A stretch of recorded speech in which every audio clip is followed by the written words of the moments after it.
Welcome to the Predictive Playbook. This is the PGA Tour edition with PGA professional Nick Borrman. Welcome to the show, Nick. How's your week going so far? Hello, John. Thanks for having me on. So far, so good. Excited that there's, a good European Tour event as well as a PGA Tour event this week as guys get ready for the Open next week. So a lot of action on golf and a lot to sort through and figure out, but doing well so far. Yeah, that's awesome. I just realized literally within the last hour how important this Scottish Open has become. I remember, 10 years ago, some of the key players in the United States would go over there and use it as a warm-up tournament hmm for the British Open, which is at Royal St. George's next week, starting on Thursday. So not surprising. But I guess first we're going to talk about the John Deere Classic, a place at Quad City close to where you were born and raised, which is pretty awesome. This course is par 71 and 7,257 yards, which is a little short by tour standards, but also keeping in mind that the major players of the world are going to be at that Scottish Open, which we're going to talk about next. So in the John Deere, what do you think is the qualities of the players that you're looking at here based on this course? You just got to be like Steve Stricker. He's the all-time earnings leader here, and he's a guy that's figured out. Or hometown grown Zach Johnson. So what are both of those guys known for? Accuracy. They're not long hitters. So like you said, it's not a long course. So it's just about getting around the course, knowing the place. Having a good course history is key here. But it's accuracy. It's just getting in the right spots in the fairways and tees. You do not need to hit the ball long. Don't even bother to kind of calculate that into trying to figure out the winners this week. Just try to get guys that are in good form as far as accuracy goes. I noticed that already, Nick. Hole number 15 here, 465 yards par 4, probably the toughest hole in the back nine. And it's a forced tee carry over a valley and a long sliver of a green. And it's guarded by sand and trees. And apparently, if you're long, you're wrong. And double bogey probably comes into play. So for people watching, especially on Sunday, these last holes here set up pretty darn well. 17 is a par 5. I always like courses that have that. Um,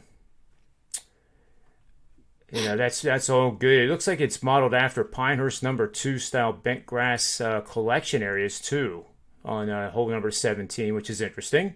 So I know they made some changes to the course to make it more appealing both by the eye and make it a little bit tougher to play. But the last hole is a great finishing hole, dogleg right. But what players are on your radar this week for to win top 10, top 20? And then we'll get into some sleepers, which I always like that because of the DraftKings.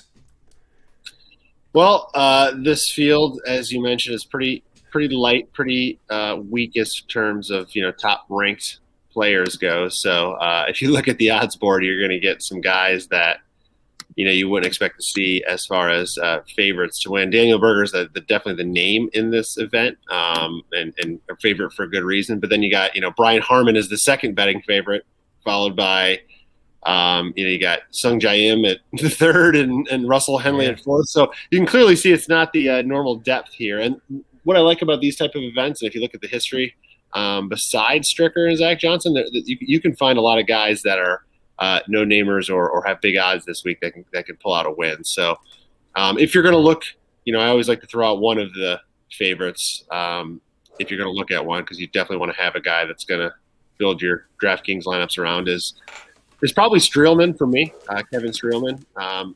He did miss the cut last week to snap a 5-cut made streak, and he had 4 straight top 20s as well. Over the last months, he ranks third in this field in total shots gained, averaging plus 1.44 per round. Very consistent around the course. He ranks in the top 50 in strokes gained off the tee, approach, tee to green, and total strokes gained. He also ranks 48th in driving accuracy, 25th in greens and regulation. So again, as I mentioned before, he's got that accuracy mold around him and should be in contention. His history here is pretty solid. He's got 3 top 10s in 8 starts, including finishing tied for 7th in his last start, which was back in 2018. He did not play in 2019, and then they didn't have this event last year. So If you're going to play one of the favorites, he's 28-1 is where I got him. I think he's down to 25-1 right now. So still okay. 2+225 for a top 10. Again, not great value there, but of the favorites, I think he's probably the most likely. Berger for me is just as far as an outright bet, he's just a no play. At 10-1 on Daniel Berger to win an event is just I'm not excited about it. But as far as building DraftKings lineup around him, I don't have any problem with putting him in a couple of them just because he should be there come Sunday. At least he'll make the cut. But Kevin Sreelman's my favorite as far as betting goes, of the top guys. Cool. And just out of curiosity, a guy that I've been following, Maverick Mcnealy, and you just got to love the name. I've been playing him, and he's been climbing up in my my models, and I see him at 40-1. So, I'm not thinking of betting him, Nick. But what doesn't fit with his skill set on this course to make him 40-1, or is it more like just people are just starting to get to know him? I guess it's just he's doesn't have a long history on the PGA Tour would be the only reason you might avoid him. His short game's not the best. Tee to green is okay, and it's more about for him what his form I guess would be as he's playing better now. More recently at least. So in this type of field, those are the kind of guys you want to look at. To be honest, they're guys that you don't get nobody really has been talking about a lot. I think he's 40-1 right now around. So those are the type of guys that you look at in this type of field, and I don't hate him as a play. I think he's got a good chance as a lot of guys in this event to make a name for himself. So I like him. Yeah, and in that same range, you mentioned Zach Johnson. He's 35-1. Steve Stricker's 40-1. Plus 650 for top 5, plus 335 for top 10. Those seem to be pretty good values there. Kind of flying under the radar. Yeah. If I was going to go with either one of those, I would probably look at Stricker just because he's been killing the senior tour. So he's playing well. He's confident. Zach, this is a hometown course, but he just hasn't been quite as I guess on the leaderboards recently. Not that he's been on the leaderboards in the PGA Tour, but still he can play here. It's not long, and he's got the game to do it. He's in good form. Yeah, and he's kind of in the shadow of Phil Mickelson right now too. Yeah, that makes it kind of tough, especially when he was on TV last night for 5 hours with none other than Tom Brady and Aaron Rodgers and DeChambeau. So that was actually a pretty cool event. It was fun to watch, and it's only going to get better, I think, with that. They're going to get other guys paired up and might not even have it more than once a year. They raise a ton of money for charity, so that's a reason for it probably to be 2 or 3 times a year. But anyway, so for the John Deere there, we're going to kind of keep the powder dry, I think, is our strategy. And then we're looking at the Scottish Open here. This is at the Renaissance Club. It's the second of 4 Rolex Series events, which is big deal over there in the European Tour. Very big deal. And this event it's been used as a warm-up for the British Open for as long as I can remember, because a lot of times the courses are very similar. You can have link-style courses that have 9 going out, sometimes with the wind, and then you play 9 coming back into the wind. But some of these are not that way. So with the DraftKings here, you do have the bigger names at this event, like John Rahm, Schauffele, Morikawa, McIlroy, Justin Thomas, Terrell Hatton, Matthew Fitzpatrick, the Englander, Tommy Fleetwood. I mean, it goes on and on. And one question I have for you, Nick, is I'm used to like the guys that I just mentioned taking the week off before a major. And in this particular case, it seems like they want to get some work in and maybe adjust their games from the U.S. style of golf to the British Open. Do you have any thoughts on that? That's absolutely right. And not only that, it's, getting over there early and getting, your body adjusted to the time change and just being familiar with your area as you're, going into the big event. Because you're right, they don't normally play the week before, but this is a combination of travel and getting in the little link style. So, you might I wouldn't be surprised to see still somebody more European Tour based win this thing. As these guys come over, they're probably not 100% fully ready to go, fully focused. Some of the guys, like take John Rahm for example. Obviously, the best player on the planet right now, or as hot as anybody, obviously out there. He may not, care too much to win the event. More or less, just get a feel for the shots. What kind of shots do I want to hit around the course? He might make decisions just to try things out, like if he's missing a green or short somewhere and he's got options in front of him, he might choose one way or the other based on what he thinks he needs to do next week, not necessarily what he thinks he needs to do to win this event, because honestly, I don't think he cares if he wins this event, but he wants to get himself comfortable for next week. Then you use other guys like Justin Thomas. I think it's more important for him to win this event. He hasn't been in good form. He needs to find something. He's a guy that would benefit from getting some momentum and confidence going versus, like I said, Rahm would just benefit from learning what type of shots are going to work best around this course because it's going to translate into next week. Yeah, and this is a deep field. I'm scrolling down the names here, and it's also a lot of numbers. I'm not even sure how many are in this event, but it sure seems like more than 158. But anyway, who do you see here? Because this is probably the event that we really want to, at least personally, I'm going to nail on the DraftKings.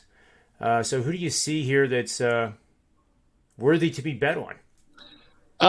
If you're going to bet Rahm, I would wait till next week. Like I mentioned already, I don't think he's going to truly care too much to put everything he's got into this event. But it's hard to ignore how good he's been playing. Rory's, not a play for me, especially after that 59th finish last week at the Irish Open. JT's interesting just because I think he needs to really get some momentum going and play well. He hasn't been, super consistent for a guy that's being priced under 21. But at the same time, he's 19-1, which his normal price range is about 12-1 when he's in these type of events.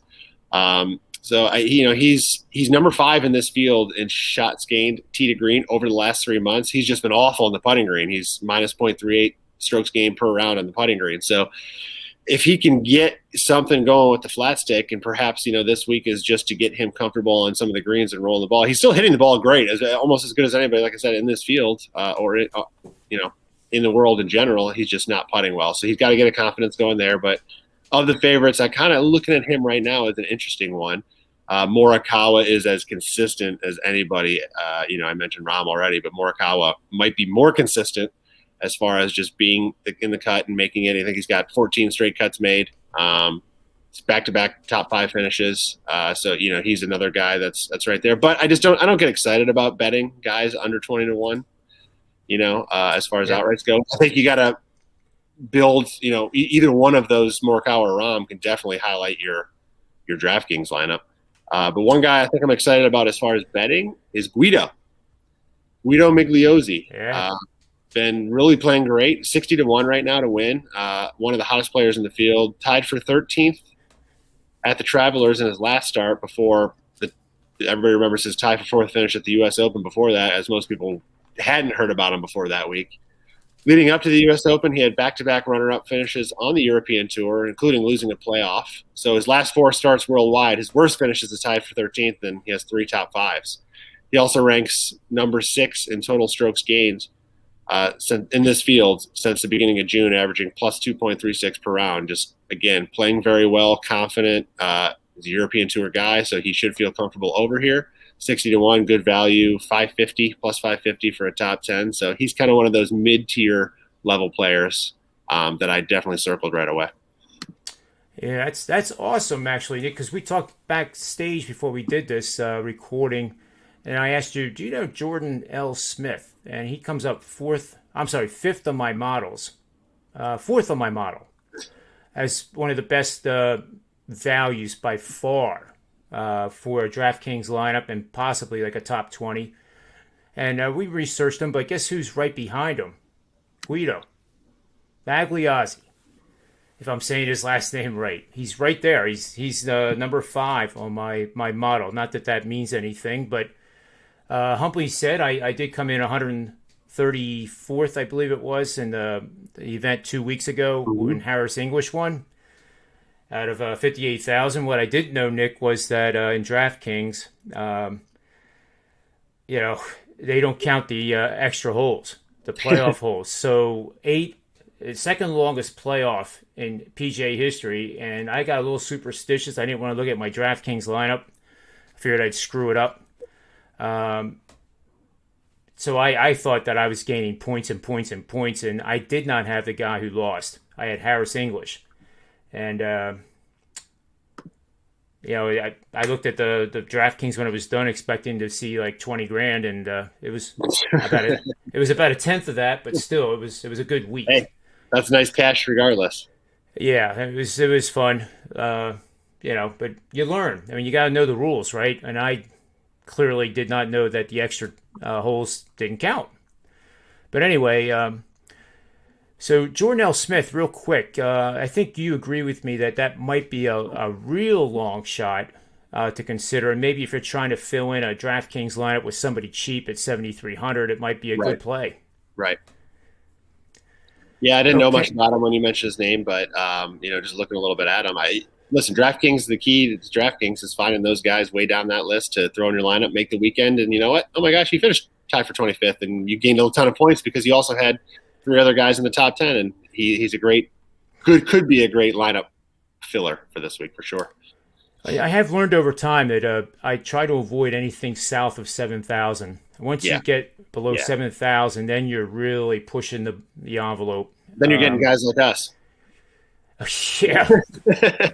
Yeah. Weekend warriors. Yeah, and I'm still trying. Carmine mentioned on the show that I'm part of a team, WagerTalk team with you and me, and I still haven't figured out what this is and when I have to be in Vegas. But I was just listening to the show that came out of left field, so maybe we'll have to figure this out. But hopefully we will be playing out there sometime soon together. That would be awesome. Absolutely. And I would take on anybody from WagerTalk too. You and me against anybody else from WagerTalk, I would take it on. I'm in. Count me in anytime. Yeah, definitely. I don't know how much I would bet against these guys because they're pretty good professional bettors, but just for the fun of it would be pretty incredible. We'd have to negotiate strokes pretty carefully. Yes, we would. And I expect to get 12 aside. No, I'm just kidding. But looking at just a real quick 1 minute look here at the British Open. Any initial thoughts on the event that you would bet now instead of waiting? Yeah, I mean, again, if you're going to bet Rahm because you want to get money behind the best player in the world right now, I would bet him at the British Open. He's 9-1. It's not huge, great value by any means, but if you're going to bet him, don't bet him this week. But a quick look to me, I see Morikawa at 40-1. I'm betting him right now. He's been playing way too well to be at that price. And then I see Hovland's also in that same range. And again, he just coming off a European Tour win 2 weeks ago, whenever that was. So again, 2 young guys that have been huge names on the TGA Tour their long career of 2 years now. But I think they're great value right now. And then you got guys like Dustin Johnson at 12-1. No, thank you. I agree. But even DeChambeau 14-1. Not getting excited about Koepka 14-1. Like, no. Morikawa should be in that range more than those guys. So, to me, he's a must play immediately. I honestly would take Corey Connors at 66-1 before I would take Dustin Johnson. Yeah, I agree with that. And it'll be interesting to see how the matchups go because I'm already on the same page with you, fading Dustin Johnson and possibly fading DeChambeau too. It just seems like they're at least DeChambeau his game is not where I thought it was. I thought it was much better than what it actually is, but and plus I don't think the British Open really fits that high ball striking game with locations that have wind, and this place will have wind. Yeah. It makes me think of the Leishmans of the world that hit line drives and hit fairways. But Colin Morikawa is remarkable. That is a great bet, and Patrick Cantlay too. I think is another one to consider. Yeah. But I'm going to join you on Morikawa as soon as we end this show. Yeah, there's no reason not to get your money on him. He's been too good for too long, and proven winner already. So he definitely got it. Absolutely. Well, Nick, I know you have another show to do here, and I'm going to let you go, but thank you for your time. And I hope everybody liked the show. And if you did, give us a like and please subscribe to the show. It only takes a second to do it, and we appreciate it. So on behalf of Nick Borrman, myself, WagerTalk.com, and the Predictive Playbook, may all the wins be yours.